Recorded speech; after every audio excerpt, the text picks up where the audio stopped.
Hugh Sebag-Montefiore is a prolific British historian whose World War histories are widely read. His latest work charts the 1916 Battle of the Somme, and in particular the part the Australians played in Pozieres. He joins us now live from London. Hugh, the Battle of Fromelles was designed as a trick to keep the Germans there rather than at the Somme further south. It was a disaster. Who or what was to blame for it? Well, it's very easy to blame the Australian general, General James Mackay, who was the commander of the 5th Australian Division in charge at Fromelles. But when I've looked through the archives, I've seen it's quite clear, really, I'm afraid to say, that it was the British general who was in charge of the whole operation, British and Australians. This is Lieutenant General Sir Richard Haking, who was really responsible. And perhaps I could tell you maybe why I think that. Yes, please go ahead. Well, past experience should have told him it was very unsafe to attack over a wide bit of no man's land. But nevertheless, he chose to attack over 400 yards when 200 yards was generally accepted to be the furthest that was safe. And second of all, past experience should have told him that a certain amount of artillery was essential to subdue the German line. He used half the amount that was generally accepted. And then the other thing, before the attack even started, was that he mixed up an offensive attack where surprise was necessary with a pinning down attack just to keep the Germans away from the Somme.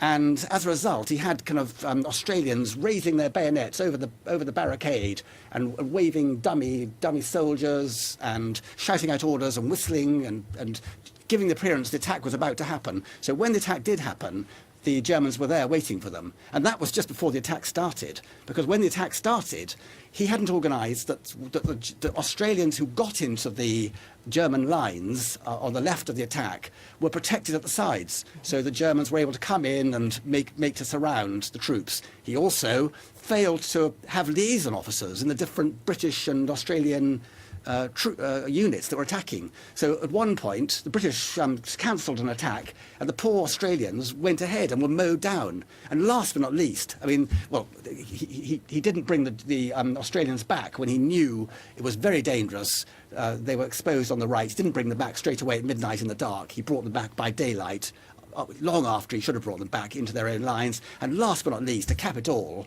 an order he issued which said that he was not trying to break through the Germans, but he was trying to pin them down. That was all he was trying to do, was captured by the Germans after the attack from a prisoner or from a corpse. And once the Germans had that in their hands, they knew exactly what they could do. They could transfer all their troops to the Somme. The Fromelles attack had been completely a waste of time. And you haven't written just about the war and the fighting there, also about what happened on the home front. What did you find in your research? Well, I was fortunate to be able to use the Australian Red Cross files. And perhaps I could just mention one example, which is quite dramatic. Noel Sainsbury was a West Australian. He was killed during an attack on Pozieres about a week after, or 10 days after the Fromelles attack. And his poor parents, didn't know what had happened to him for several months until a prisoner, an Australian prisoner, wrote back and said, yes, I'm afraid to say I saw him killed in the German lines. When I looked in the Red Cross files, which are in Canberra, it showed there was another prisoner who'd written back. His letter hadn't reached the parents, and in the letter he said something like, I came over after Noel, he was fine, he was sitting in the German trenches, he had a wound in his leg, but then a German officer came over, began interrogating him, found out that he was a machine gunner, and then he said, I'm going to finish you, pulled out his gun, shot him in the chest, shot him in the head, and then said, that's what I do to English swine. Wow. And in subsequent attacks, you say that the Australians who captured the Germans were equally as bloodthirsty. I'm afraid to say that is the case. In defence of the Australians, archives in New Zealand show that they were brainwashed. There's talk of a red-haired Scottish major who toured the front, giving a standard lecture to all the troops. And what he said was basically things like, we hate Germans. Germans eat our food. The only good German is a dead German. Then he kind of mimed bayoneting a German to general applause from the crowd. And by the time the Australians went into the attack, they thought Germans were there to be executed. And when they captured, for example, Red Cross men who by chance had guns in their waistbands, they just literally put them up against a wall and shot them. I mean, there are accounts in the Australian archives of 15 people being shot down at a time. And before we let you go, Hugh, in what you discovered in your research, and we're generalising, but who was the Australian soldier? Well, these soldiers came from all over Australia. I found soldiers from Perth, from Adelaide, from Brisbane, all over the place, and they'd been through an enormous preparation before they came, and they started off in Cairo, where they visited the sex pots of Cairo and got into all sorts of trouble with the prostitutes there. I've mentioned a bit about that in the book.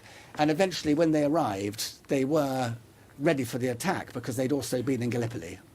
And they were young and fit? They were tanned, they were young. People loved seeing them. They loved les Australiens, that's the French. The French always talked about them in that way. And they were also very, very good soldiers. The subsequent attack at Pottiere, 10 days after a week after the Fromelles attack, they'd learnt their lesson, and they had enough artillery, and they went straight through the Germans, captured the third line, and it was absolute triumph. What a contrast. What could have happened at Fromelles if only they'd learnt the lessons before that attack. Historian Hugh Sebag-Montefiore, thank you so much for joining us tonight. Thank you so much.